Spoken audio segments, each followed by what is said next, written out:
if your employees are not operating consistent with who you say you are in the world, right, all amount of external marketing is going to come unstuck. What is up, everyone? This is Ronnie, your host of the Ronnie Asani Show. My number one goal in this show is to bring you some of the most amazing and accomplished individuals in the business world to share with you some real, raw, and authentic business insights. We sit down and talk in a casual setting, nothing too serious, yet we unpack some of the most incredible ideas, concepts, and best practices. So please sit back, relax, and enjoy the show. Oh, and don't forget to share the love. Like, share, and subscribe. Gracias, amigos. We are live. What is up, everyone, and welcome to another episode at the Ronnie Asani Show. Today, joining me is Kylee Stone. Thank you so much for coming in, Kylee. Thank you for having me. I'll do a quick introduction. So Kylee is a transformational consultant. Kylee spent 28 years in marketing and strategy. And at the moment, Kylee, or one of the things that Kylee focuses on is storytelling to build brands and accelerate growth. So fascinating stuff. Kylee's also a descendant of the stolen generations of the Wakka and Kulluli nations. A mom of 3 kids and passionate about disrupting the status quo. Big word. I love the word disrupt. Yeah, me too. But the thing is, a lot of people are using it these days. Oh, yes. So you got to find another word. Oh, yes, yes. Kylie's also was one of the 2020 LinkedIn Top 20 Voices, which is amazing. Hopefully one day I'll get that too. And last but not least, founder of the Performance Code, which is obviously a business that helps businesses and leaders transform, disrupt, grow, and all that amazing stuff. So thank you so much for coming in. Been thrilled, looking forward to it. Love what you're up to. So it's nice to be sitting here on the other side of the mic. Appreciate it. Well, we've got a lot of things that I'd love to talk to you about and pick your brains on. I guess branding and growing a brand is one of the things that is definitely not easy. A lot of, whether it's a personal brand or a business brand, a lot of people work very hard on and sometimes might not get the outcomes they expect. So I'd love to talk to you a little bit about that. And whilst we're at it, leadership, vision, purpose, a lot of things that you know a lot about. So where do we start? Well, firstly, thank you for the introduction. And how about we start on disruption? Let's do it. Because one of the things that actually led me down this path was, as you say, like 28 years in media and communications, specifically around marketing as a strategist. You know, I did what most people do when you go get a job, which is you leave school, you go do some form of study, and then you get a job, and then when you do great work, you get a promotion, and you kind of make the climb. You know, do great work, and then you've got an opportunity for a promotion. And so I did that for 20 years until I got to a senior leadership position. I was in executive role in News Corp, and 1 year after being in the role, I fell pregnant, and 12 months later fell pregnant again, and then 12 months later again. So 3 in like a span of 3 years. Wow. So you know, you want to talk about disruption. You know, look, my view is I don't talk about disruption as an opinion. I talk about disruption as lived experience. That's the definition of disruption. You want to know what disruption is? Having 3 kids in 3 years. Oh, I kid you. It really was a disruption to my life, and an inconvenient disruption, might I add. I loved my job, and I really had to deal with what do I do, because I did not want to give up my job. And at the same time, with 3 children under 3.5, I just thought, that's all great for me, but, I had to start to think about the impact that, well, not that I had to, but I decided it was important for me to consider the impact that would have on my family, not just my children, but on my partner, on my on my extended family, and then what kind of long-term impact was that going to have on me physically and my well-being.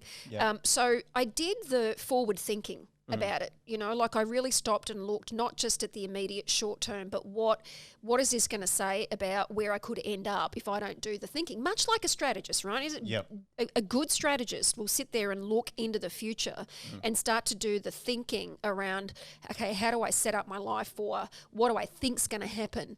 And looking back, that's exactly what I did. In a leadership role, certainly in News Corp at the time, and I know things have changed slightly now, but at that time, flexible work wasn't an option for those of us in senior leadership roles, and for the most part, they wanted somebody who could be there FaceTime full time. I just successfully launched a completely new rebranding project, and my boss wanted someone in there full time from an operational perspective. So I did what any good strategist does. I negotiated my role part time. I split the role in half, and I took the strategic role for 3 days a week. But I just got really bored very quickly. You know, I lost all the parts of the job that I had loved and came to love, which was the developing the team, sitting in the executive meetings and making strategic decisions about the business, and all of that stuff just disappeared.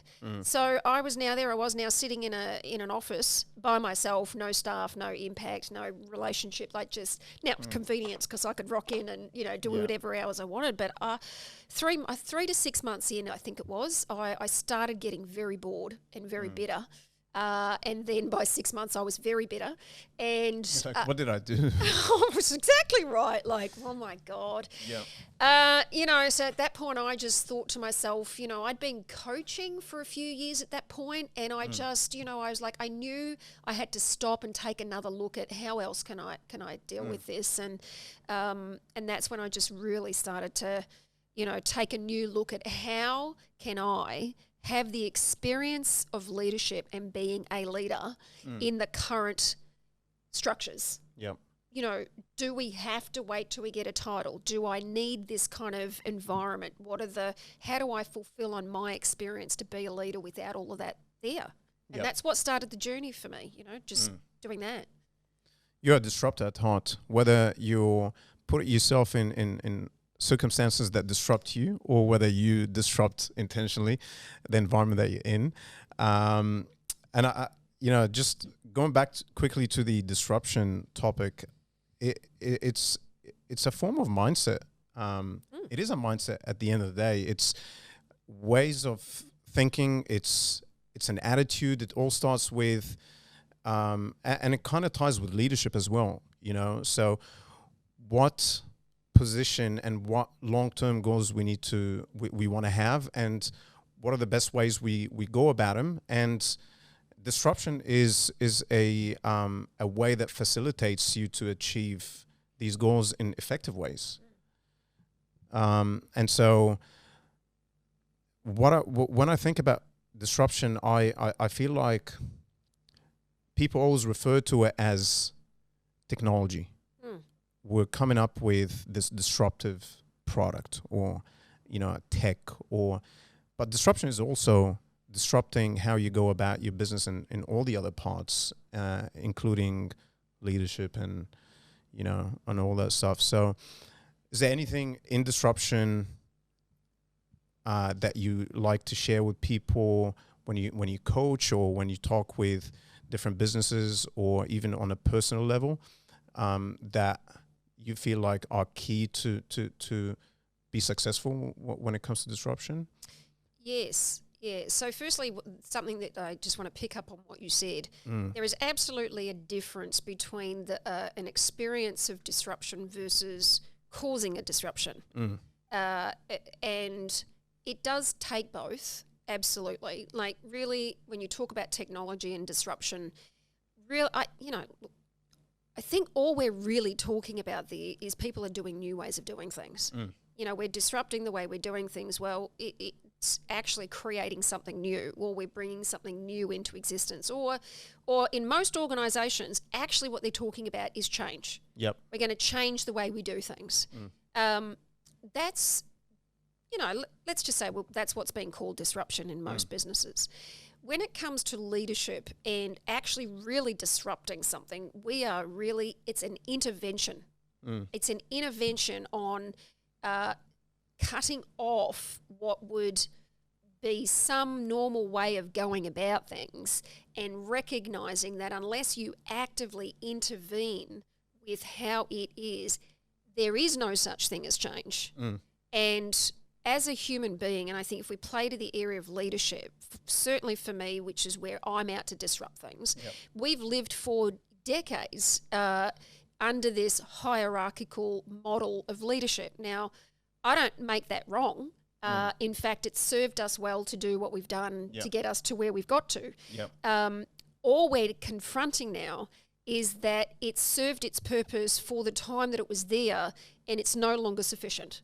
You know, and look, and many people would say, oh, we've got to get more women in leadership. It's because there's an imbalance of women in leadership. Yeah, but even that's evolution, you know. You know, we've gone through those periods where, you know, the Gloria Steins of the world have stood up and we've got equality in votes and etc. But even if you talk about gender, you know, balance of leadership as one area, that in itself is a need for disruption, because it's not about just saying it's about putting more women in leadership. What we're actually dealing with there is a very different style of leadership. You can't just stick a woman in an organisation that's based on and you know, for lack of a better way of describing it, right, it's like some hierarchy, right? When you've got women who are more the relationship, connection, communication, and in a traditional hierarchy, those things actually are inconsistent or lack congruence with that form. Right. It's the same with Aboriginal culture, you know, and this is one of the things why I'm very passionate about bringing in the distinction of our cultures in storytelling, because for decades we've never had a hierarchy in leadership. It has always been based off community. And to have community and hierarchy in the same conversation or collaboration, like, it is a real conflict. So the only way, you know, look, gender balance in leadership has been status quo now for years. You know, I've worked closely with Qantas, who have been the architects of getting more male champions of change to get more women in leadership, and even they're saying in their organisation it's hit a ceiling. You know, around 37% for decades. And the equity of women in leadership and equity in pay has been sitting around the same levels now for some time. Now, we can't keep having the same conversation about we need more women in leadership because that's not solving the problem. So the only way we can deal with that is to look at disruption, to say there is something going on here that we are not either identifying, paying attention to, confronting the truth about, in order to disrupt the trajectory that it's already on. And it sounds like you're approaching a bigger problem with certain ways of going about it, which granted are important, but also not taking into consideration other factors. So in your example, you know, you're bringing more women into the organization, or if it's any other thing, or if it's leaders with certain types of leadership, or whatever the case may be. But is the culture, are all the other factors that are involved and intertwined in the entire equation, are they aligned or not? That's right. And, you know, you're spot on, because when you look at those environments where there is a push for and a you know, desire for getting more women in leadership, it's not that those people don't have an intention and nor want it to happen.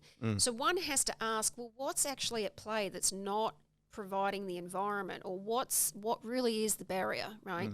And culture, unfortunately, when you talk privately, for example, with a lot of people in organisations where there's a lot of stress or tension or it's not happening, behind the scenes they're very, very quick to say it's the culture. There's a problem with the culture, and if there's the right culture, if it's not the right cultural fit, how does that ever change anything? You know? Let's talk about culture for a bit and link it to disruption and change. Do you feel that culture is a lot bigger than what leaders can do and do about? So, for example, you have an organization that's maybe 20,000, 30,000 people, large enterprises, The company at some point was maybe 500 people or 100 people, and it's grown, and now it's this big beast. How do you go about changing culture? And when we say culture, it's not necessarily in changing the entire essence of the culture, but it's picking on certain elements of them and saying, okay, how do we improve? How do we adjust this part a little bit? And so is there a possibility for large enterprises or even medium-sized enterprises to change?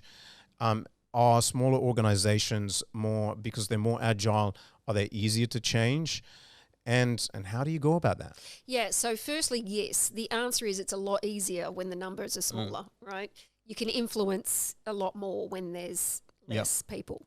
As for large environments, it is definitely more complicated if you're in the game of changing it. If you're in the journey of growing, different ball game, because you can manage that as you grow. That being said, as soon as you have large numbers in any environment to maintain culture, it takes a lot. It takes a lot when we do it the way that we've been doing it. I prefer to make things as simple as possible, to kind of dumb it down. Someone who was coaching me once said, if you can explain something to your 11-year-old in 11 seconds, you've got it. You've nailed it.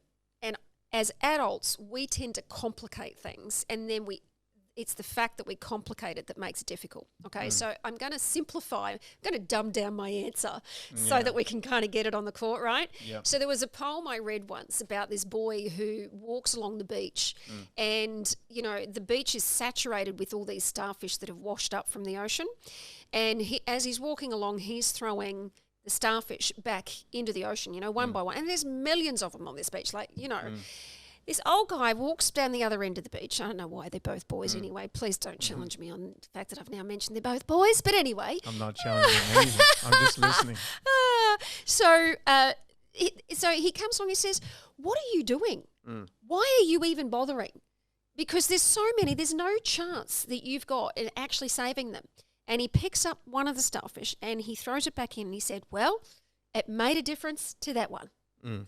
And look, Rani, culture is in a simple frame, culture is individual behaviours, people acting consistent with certain behaviours. Now, human behaviour, when you do the research from a neuroscience perspective, we are born into a certain way of operating as a human being in the way we communicate and how we interact, right?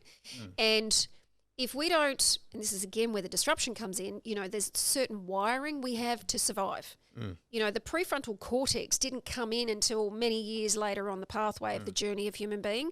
But in the game of survival, we're always in fight-flight. So if you want to disrupt flight, to get into the prefrontal cortex where you're thinking strategically, you do have to do it disrupting. That's why we've got this revolution, this all about mindfulness and meditation. And why? Because things are moving so quickly. The only way to actually get us into that forward-thinking creative space is to disrupt things. Stop, and get us into that space. So it's the same with behaviours. If now that things are moving so hard, it's very difficult for a person to be consistent with who they say they are.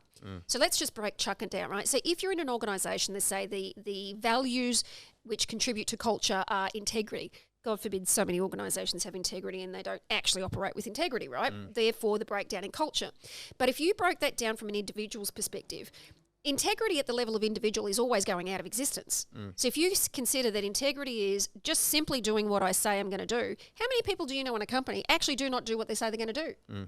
But see, as soon as we start operating from a general, big picture culture, it's the values, and they're not consistent with their values.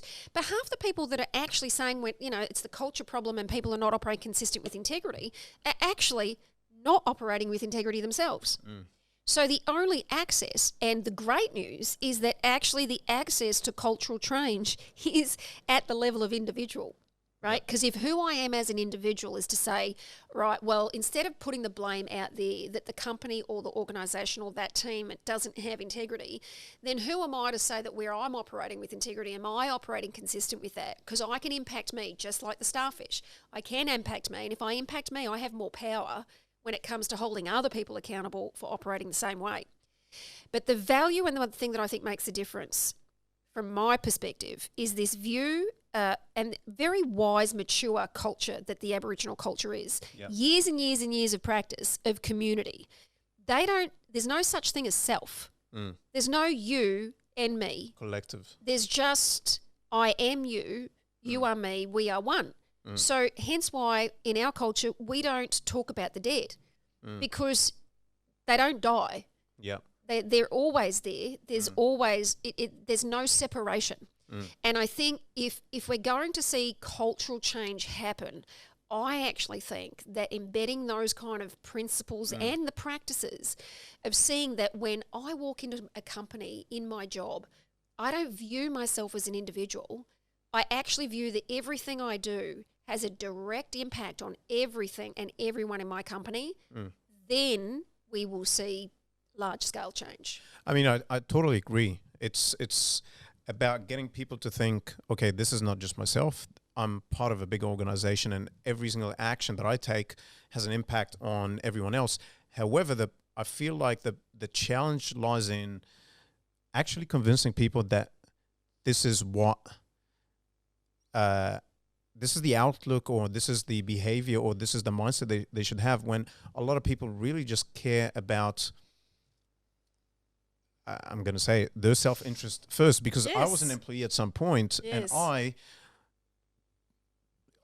to an extent cared about the company that I work for, but obviously I put my interest, not to an extent that, you know, gets you to do something that's not right, but at the end of the day, you still focus on yourself a bit more and your interest a bit more. So do you think that it's something that in order for you to achieve within an organization, you need to also change structural things? For example, pay structure, incentivization, that is more like financial or monetary oriented, or is it more an educational piece? Is it more, okay, we need to have all these different sessions and whichever way you communicate it, but at the end of the day, it's more about educational as well? Well, firstly, I would say I don't know. Okay. I'm just kind of thinking well, I say that because I am not the expert in human resources. So my background and contribution in this space is not in that. So from a knowledge point of view around what technically makes the difference from monetary, education, learning, development, etc., I don't have any real, credibility in terms of knowing the answer to that question. As for how I sit on it, this is why my work is what I call leadership transformation, not leadership development. So I'm not getting in there and developing stuff. For me, it's a transformation, because as a human being, we are all self-oriented. That's how we're born into the world. That's never going to disappear. Right? You make me feel a little bit better about myself. Oh, now. Absolutely. I was like, in my head, I was like, oh, you're pretty selfish after I said that. Well, no, look, transformation is being able to say, yes, that is who I am. And I can intervene when I see it. It's like, when you do, and, I suppose this depends on whether you've done this or not, right? But when you really break it down, emotional awareness, conscious awareness, whatever you want to call it, is not like all of a sudden you become an enlightened human being and then you're just some, miracle walker. No. All that's saying is, as soon as you become aware of something, you have a choice. See, when I wake up each morning and it's all about me. Yep. Right? I wake up, I have a conversation with my daughter. It's all about what I want, right?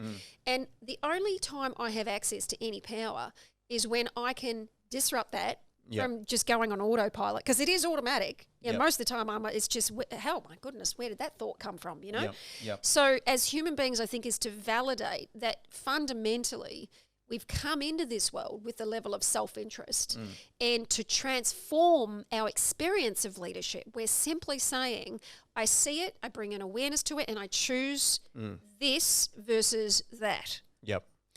So let's talk a bit about branding and kind of link it also to what we just spoke about. And so the idea is a lot of people say business branding is for the most part dependent on employee branding and what employees do and how you people represent the business and whatnot. And shout out to Sean Hall. I had Sean Hall on the podcast a couple of months ago, and so he specializes in employee experience. I'm not sure if you're familiar with Sean, but and so his whole philosophy is customer experience is equal to employee experience. So if your employees are happy, if they're highly performing, and if they are enjoying what they do, passionate about what they do, and the stars are all aligned, your customer experience is going to be at its best. And so the question I have for you before we dive into branding is, do you agree with the notion that a company or a business branding is, or let me say it the other way, how your employees represent your company is one of the biggest, if not the biggest factor on your business brand? Or is what a business does outside of that realm, from marketing, from all the other branding initiatives, more impactful? Ooh, that's a good one. I'm going to go with the former. Okay. Yeah. So employees. Yeah. Okay. Yeah. Well, because here's the thing. If your employees are not operating consistent with who you say you are in the world, right, all amount of external marketing is going to come unstuck. Because at the end of the day, the customer has to have some interaction with your business. Yep. So you can be, and look, social media is probably a really good example, right? How many people you see on social media, right? Influencers on Instagram, and they've got 100,000 followers, and they got this and they got that, and as a result you kind of go, wow, they're amazing and they've got great brand and etc. And then, but in the background, the experience or what happens when somebody engages with them, and I'm not saying this is always the case, right? But it's just to kind of highlight my reasoning for my answer, is that if you don't deliver on what you say you're going to deliver, and let's face it, the only way that interaction ever happens is by your experience of engaging with an employee. Yep. I mean, I had a brilliant experience with change.org, I think it was. Didn't realise, I mean, their marketing, in my opinion, is brilliant. You know, I mean, they've got a great message to spread with the world, right? So there's a huge impact out there in the world with their branding and their marketing.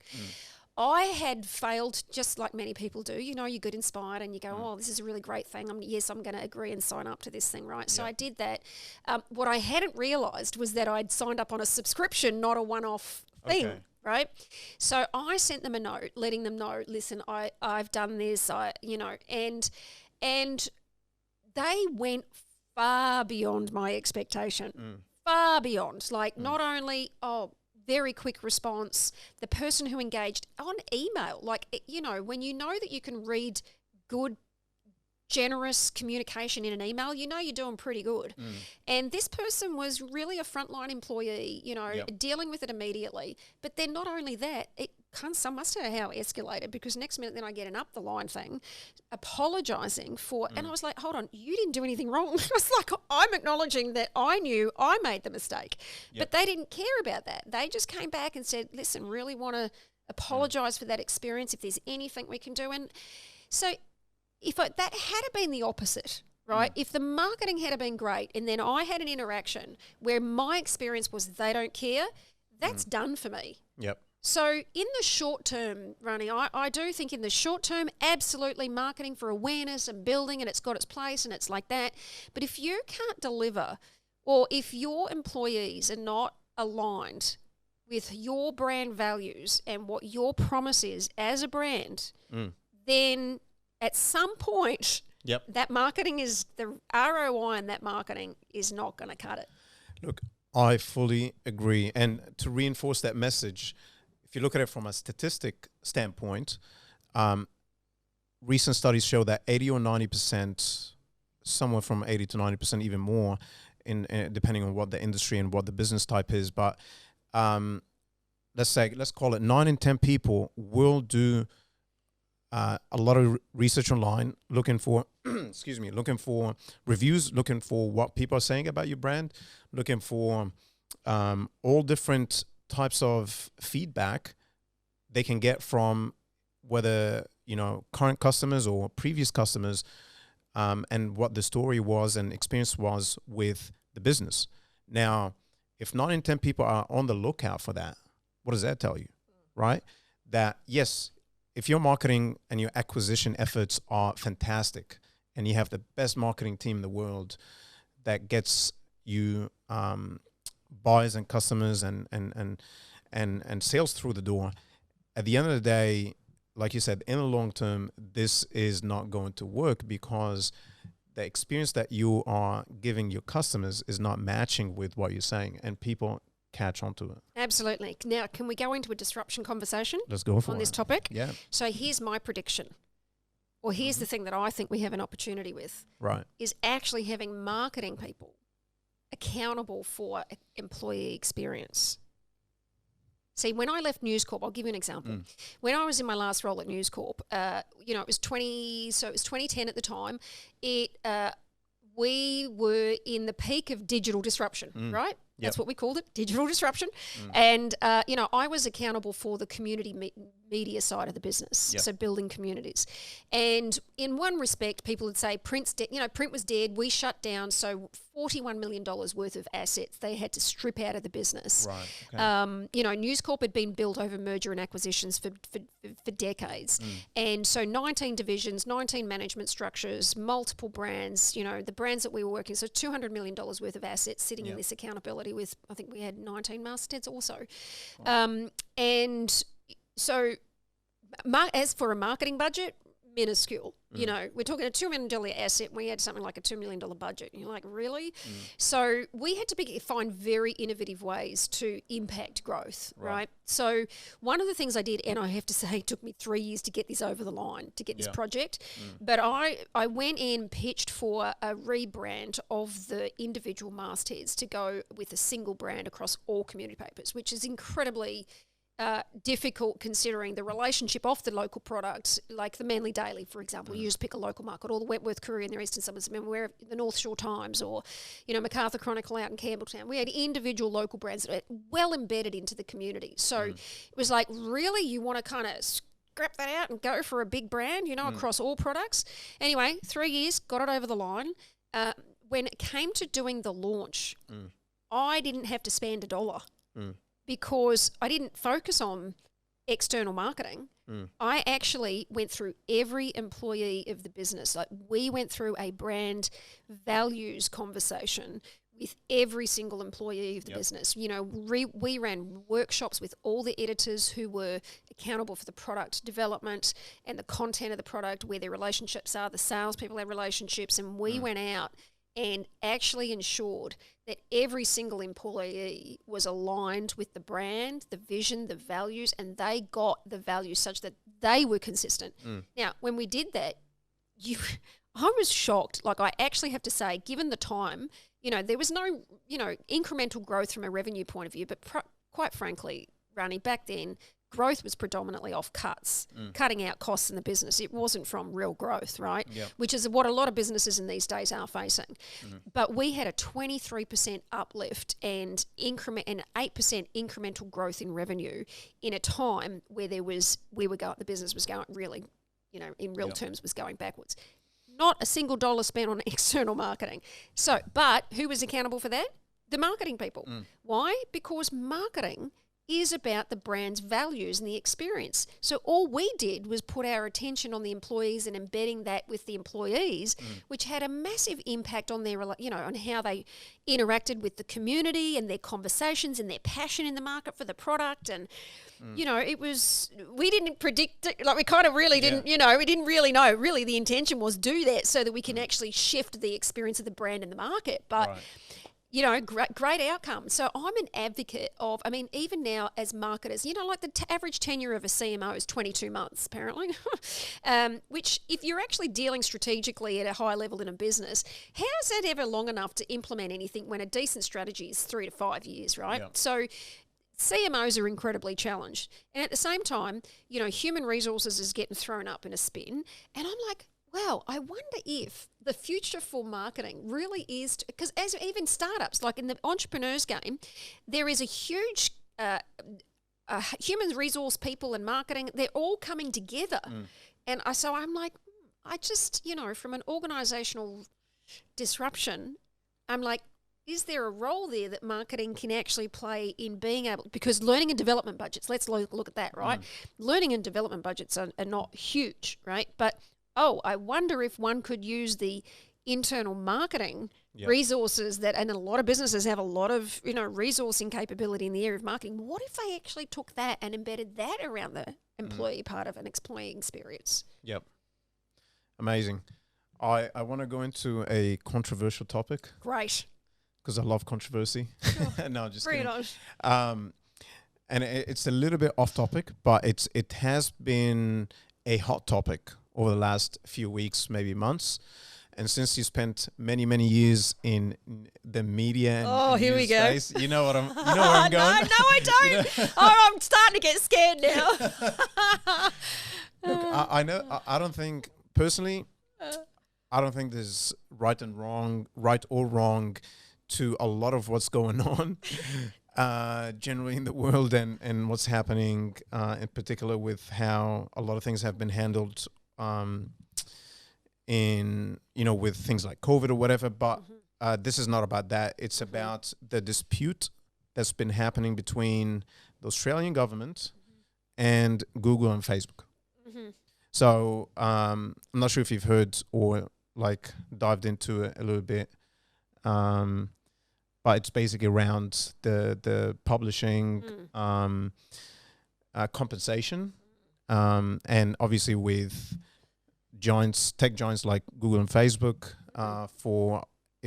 For anyone who's watching, who's not from Australia, basically the whole, and correct me if I'm wrong because you probably know a little bit more about that. But basically, the news companies and publishers in Australia have seen decline in revenue over the last maybe 10 years or so. And it's predominantly because the shift that's happening in the digital media. And so the Australian government is saying, okay, look, we've got to share this revenue somehow. And they're pushing back and saying, sorry. So I don't know why I'm asking you this now, but it kind of popped in my head and I'd love to get your thoughts onto it. And then we'll go back into our series. Well, firstly, I'm just going to speak to being consistent with my values. And one of my core values is being authentic. And don't even get me on started on that conversation about that word in itself, because I think it's misunderstood. Yep. But my view of that for myself is to tell the truth about where I sit on it, right? So firstly, I just want to acknowledge that I again am not the educated person on that matter. Right? Okay. I've heard about it. I've read about it. Asked a few of my so I'm a consultant with Trinity P through who are very senior marketing management consultants. So we had a conference last week and this did come up. And in fact, they're starting a coffees and cocktails thing on this new Clubhouse thing, which I just heard about. Right? Have you joined? Yes, I have. I've got sent an invite, and I just, oh my God, I was like, oh God, here we go, yet another platform. Anyway, I kind of went, what, I got to, once I said yes, I started to get the opportunity of it, right, which I think is fantastic. Yep. But they've gone ahead and set up, actually just this coming week, a coffee and cocktails, and the very first their conversation they're going to talk about is this issue around Google and Facebook with media, right? So I'm actually interested in getting in that just to kind of for myself get a better understanding. So I just want to be really straight that right at this point in time, I don't have probably an educated opinion about it. From where I sit though, from my experience, which is what I'll share from, 17 years in News Corp, right? So I really was there for the heyday, and then went through periods where we bought in digital media and yes, revenues are declining. And, firstly, I will say I do think we were way behind the eight ball. I think taking for granted our position in the market, I think, is the problem from those media organisations. So being behind the eight ball meant that revenues were going to decline unless they could do something about that. on the matter of the Google, Facebook, my understanding is that they're capitalizing, and again, just my interpretation, my experience, is that they're generating revenue off, like a lot of the content that comes out of traditional news companies, whether it's News Corp or Fairfax or, whoever it is. A lot of people share content about that. That gets streamed out on social media, which you really do want it to happen, because if it's good news, you do want to get that news, right? So that you want them to use the social media platforms. My understanding is the reason this has happened is because Google and Facebook are able to capitalize by increasing revenue off the, the size of audience and viewing and all that stuff. And so I think, does that mean they're benefiting and getting revenue off their content? And as a result, are they not capitalizing on the content? So my understanding of the problem, and for anyone watching, if we're not getting this right, please don't throw us with anything. We all have an opinion. Yeah. So my understanding is this: Google and Facebook, let's face it, they're media companies in a way, right?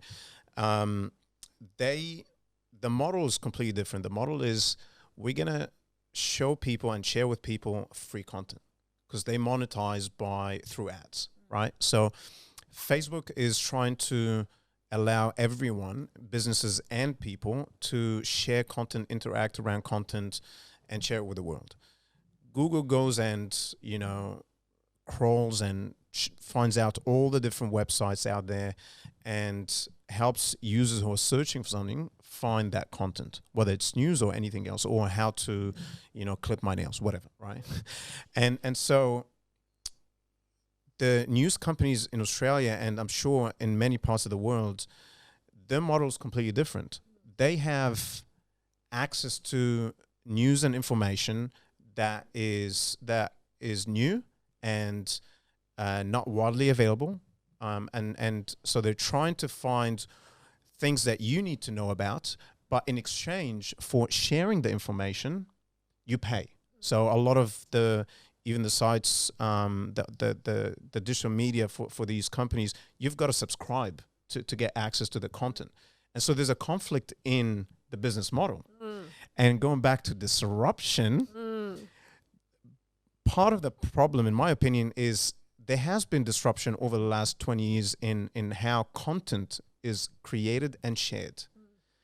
But it's sort of, for some businesses, they never went on that same sort of disruption journey, if you will.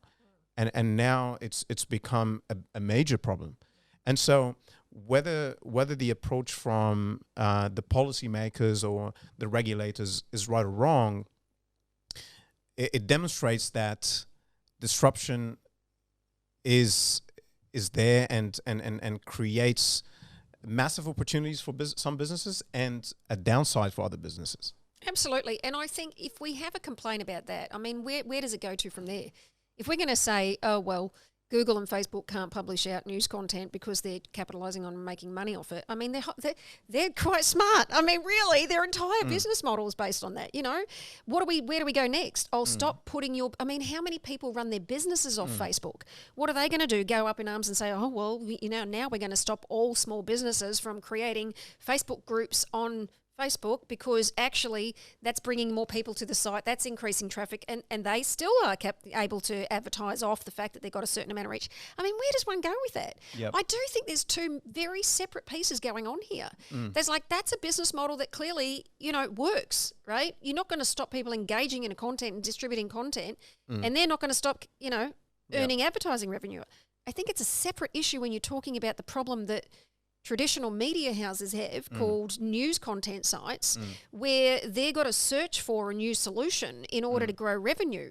Yep. I'm not sure jumping in here and trying to change their model, that's about as good as I get on that. Yeah, and just to close this point, from a nationalistic standpoint, some people are approaching it, and certainly the government is that this is a foreign entity who's benefiting from local information and news and content, whereas the little guys, the businesses that are local, are being crushed. And so that's the other side to the equation or the coin. Anyway, I just thought it's a can of worms, really, isn't yeah, it? it There's is. no It answer is. yet. It is. Yet. And so, okay, so we go back to our more interesting topic, which is all things branding and leadership and transformation. And so we covered a fair bit, and I was thinking maybe we can touch on mental resilience, because that's one of the things that you are also passionate about, if I'm not wrong. Yes. And do you also coach in that space, or is it just okay? Cool. Yes. So I'm certified. I'm certified in the neuroscience of resilience. Yep. What does that mean? Well, actually, if you look at the research on the neuroscience of resilience, there's a direct correlation between resilience and performance. So there is about 12 months. I mean, I've been a lover of neuroscience for a long time. You know, I've been facilitating transformation, personal transformation, for close to 20 years. And I started in my career as a researcher, right? So old school data scientists. We didn't call them data scientists back there. We just call ourselves researchers. But so I've always had a love of research and human behavior, and that, you know, it was kind of my area that I excelled in university. And so when I got into the area of performance and personal development, I had a passion, a real love for understanding the science behind human behavior. But what happened about 2 years ago, when I went on this journey to discover for myself the experience of leadership outside the current kind of hierarchical model, about 3 years in, I had a breakdown. I was doing what most of us do, which is just work really hard. Work yourself to death. Oh, yeah, work yourself to death. I was, you know, I'd spent 2 weeks in the States on a training program. When I came back, I had failed to organise childcare for my kids.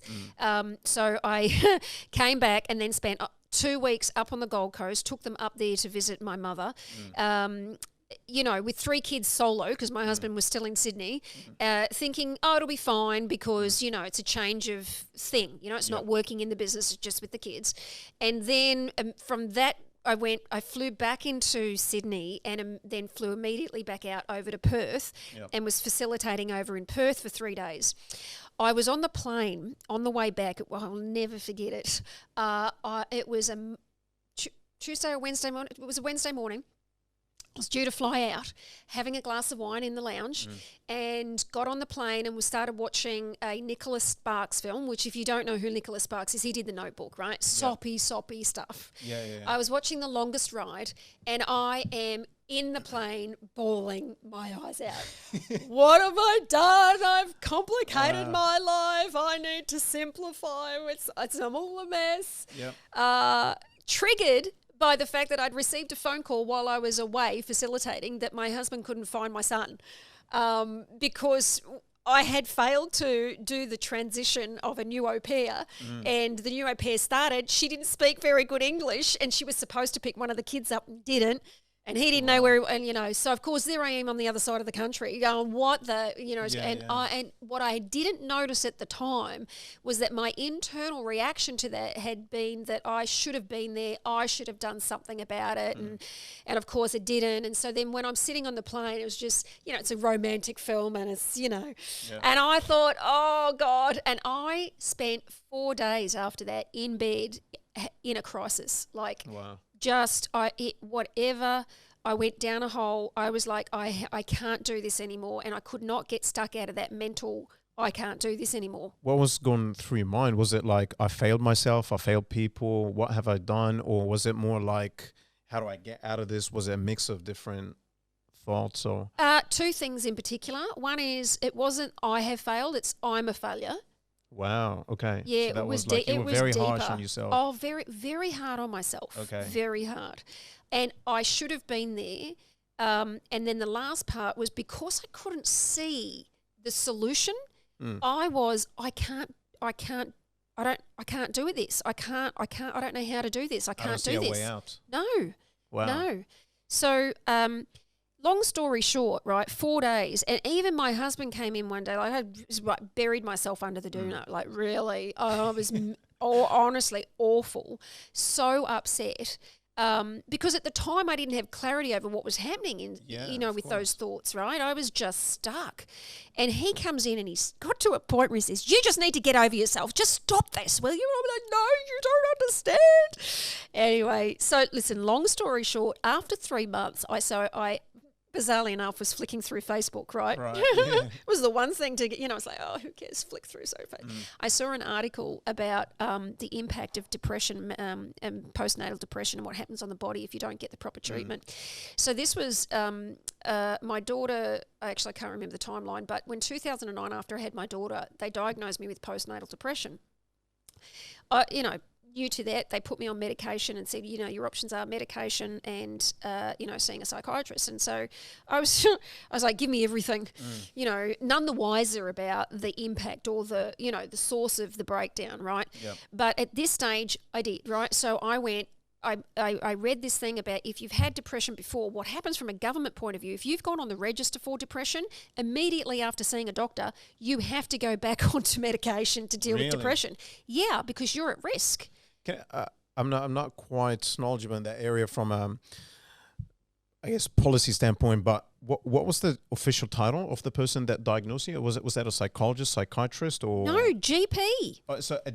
How does GP? So what happens is when you first go. So the first time when I got diagnosed with postnatal depression, I'd had an appointment with my doctor, and he said, this is 8 weeks after my daughter was born, and he said to me, you don't look so well, and I was tired. I mean, I'd had it, as you remember, right, 3 kids in 3 years. This is the second one, and I'd had an 18-month-year-old at the same time. So I was just, what I can see now, all that was actually really going on was I was sleep deprived. You were drained. I was absolutely, I was drained, right? But he says, you don't look so well. We should test you for. So there's a well-being index test that they do for you when things like that show up. It's stress, anxiety, and depression. I think it's SAD or the other way, DAS score or something or other. So they do this survey with you, and you fill it all out, and then you get a score, and you get a score for your stress, anxiety, and depression. Let's just say I was off the Richter on all 3, right? So I was high on all of it. So then from there, they diagnosed, depression. That's a depression ranking. So, you've just had a child, therefore postnatal depression. That was as simple as it got. So he said your options are you can go on medication or you can see a psychiatrist or you can do both. Now, I felt like crap, so I was just like, well, just tick all the above, please. So... I'm laughing. I shouldn't be, but well, no, I can laugh at it myself, right? But that tells you a lot about my natural approach to stuff, right? Right. Yeah. Give me the whole lot. Yeah. So I did that, but what I discovered. So fast forward when this was happening about the stress. I was overworking myself, and if I look, my diet wasn't great for what I was doing. High performance, traveling the world, facilitating large-scale transformation programs, still working part-time at News Corp, and had 3 children. Anyone really with any right mind, well, it's like, not until I actually... So I wasn't exercising like I knew to do. I would have a drink of wine, which would occasionally turn into a bottle of wine. And I had no, I didn't really understand from a nutritional point of view the breakdown of micronutrients, macronutrients. Like I know carbs, fats, proteins, and the basics of health, and I know it's not healthy to eat certain processed foods and blah blah blah, right? But going to a restaurant and eating a bowl of pasta, or not present to really the impact that's going to have. So when you add all of that stuff up, it was no wonder I was on that plane having a breakdown. My body, I was not really taking care of my body. So when it happened this time, I went to the doctor after seeing the thing on Facebook about how depression can come back if your diet's not right. And I was like, I know I'm not doing the right thing. So I went back to the doctor, and what did he say? Well, you've been registered for depression before, so we're going to have to recommend that you go on medication. And I said, listen, I'll do it for 3 months. I said, but at the same time, I want more answers. Because I am not going down that path again, because I knew at this point that actually what was really going on back there with my daughter was that I was sleep deprived. So I spent 3 months, I went to see a kinesiologist, I was having acupuncture, an integrative physician basically, and worked on combination of my diet and movement. And that was when I realised actually all of those things were influencing my entire world, really, my mental state, really. I did all this research about mind-body connection and the gut, and so what happened was 3 months in, after doing all that work, got the results of a blood test, had an autoimmune condition. So actually the source of the depression was the autoimmune. So that one of the symptoms of having an autoimmune condition, so it's Hashimoto's, I have a thyroid problem. Yep. So one of the symptoms of that is depression. Yep. So it's not that I have depression. No. I have an autoimmune condition because Yep. I'm not taking care of my diet, my nutrition, and my body. And one of the symptoms of that is depression. Yep. Completely altered my perspective about the brain, my mental clarity and resilience. That's what got me into this kind of curiosity about the brain and the gut. And I had discovered this diagnostic and certification on neuroscience, and I started applying it on myself. Got breakthrough results, for myself. But it was all mental resilience. But the thing that was fascinating is the 6 domains that do it, which include things like vision.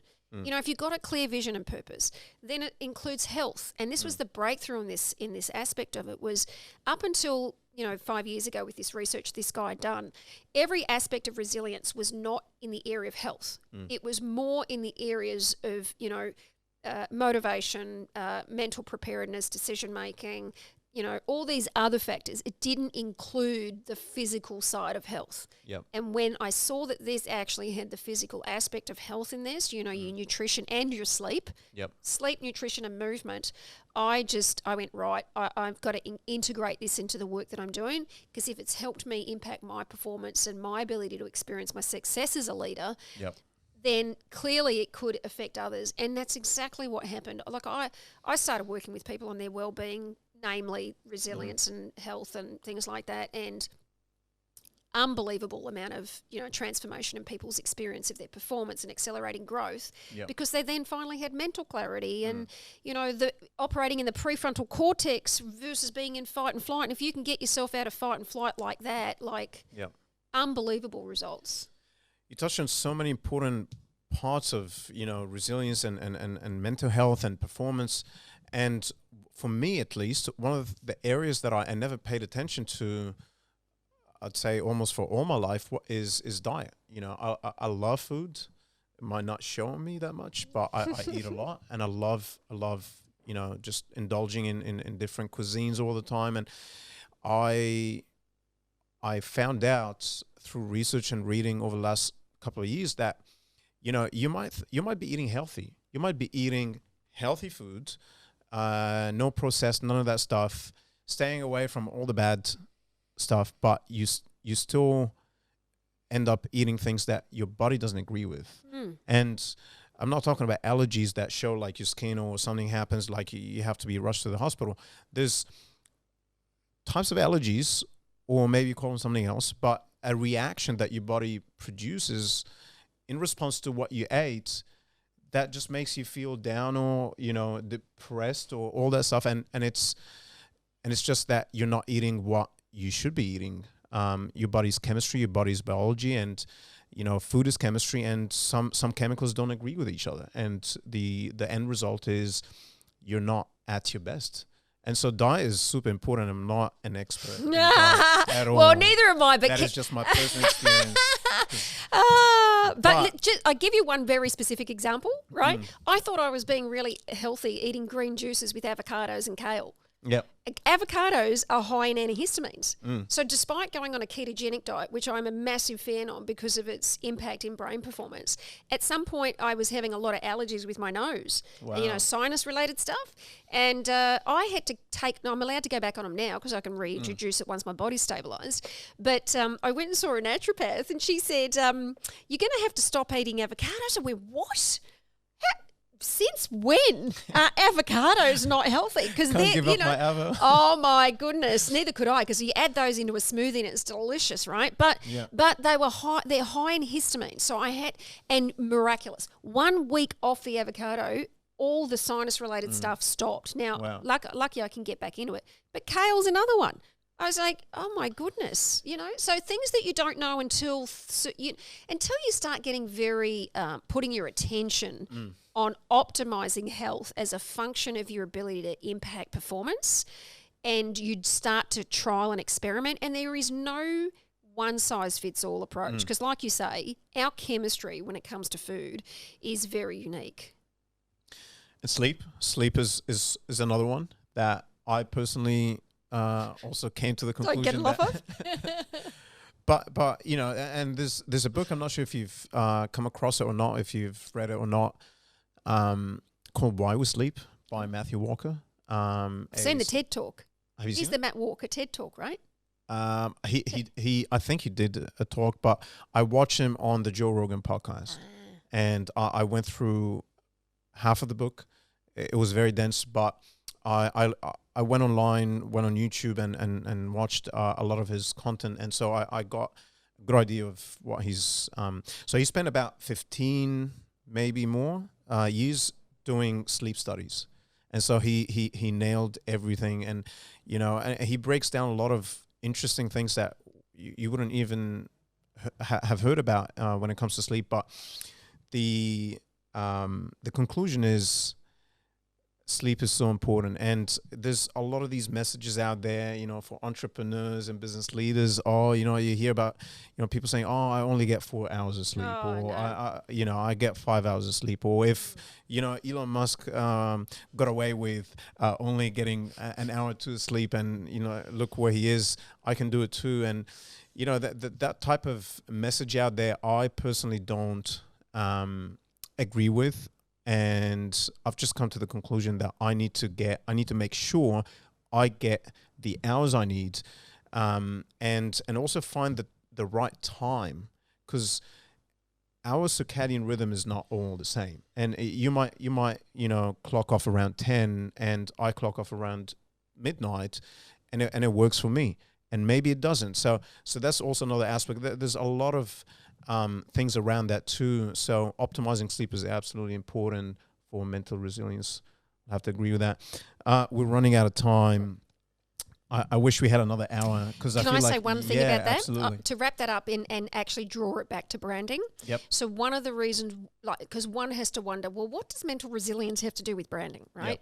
So my view is that branding today is, if you actually look at what makes a great brand and the design of great branding, it is actually the same as leadership. What makes great leadership is, I've done a lot of interviews with leaders, and it comes down to the same kind of things: having a vision and the values and the alignment of purpose and their passion and who they serve in the world. And then the results are simply then being consistent with who you say you are. So it's exactly the same in branding as it is in leadership. Why it then today that mental resilience is so important is because if you're to act consistent with who you say you are, like you say that I'm a compassionate leader and I'm going to operate big in the world, to be able to operate consistent with that, mental resilience is required. Absolutely. Yeah, and what a way to end the episode. Thank you so much. Thank you. One last thing, if anyone watching or listening would love to learn more about what you do and potentially want to work with Performance Code, what's the best way for people to reach you? LinkedIn. Fantastic. Kylee Stone on LinkedIn. I guess the only Kylee Stone on LinkedIn? Oh, I think so. Okay, cool. Well, LinkedIn top 20 voices, it's pretty clear when you get that one. So I got to support my advocates, Absolutely. Let's make it easier for people. You can go there. That's one-stop shop. Beautiful. Well, Kylee, thank you so much. It's been a pleasure to talk to you. Thank you very much. Go